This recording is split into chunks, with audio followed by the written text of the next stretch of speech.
عايز تعرف إزاي تخلي أي حد يحترمك ويسمعك من أول ثانية؟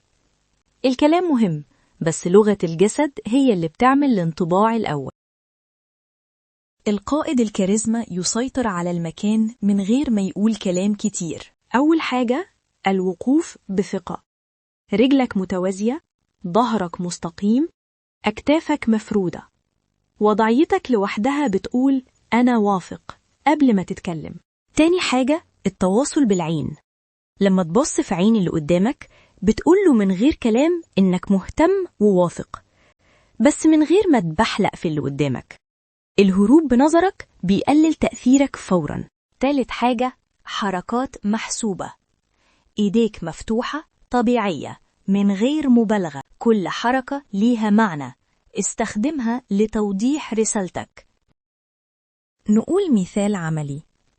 تخيل إنك بتعرض فكرة جديدة. اقف بثقة، بص للناس، وأكد على النقطة المهمة بحركة بسيطة بإيدك. هتلاقي الكل مركز معاك. جرب النهاردة في أي اجتماع. عدل وقفتك، ثبت نظرتك، وتحكم في حركتك. لاحظ الفرق بنفسك. افتكر دايما القائد الكاريزما باين في وقفته قبل كلامه.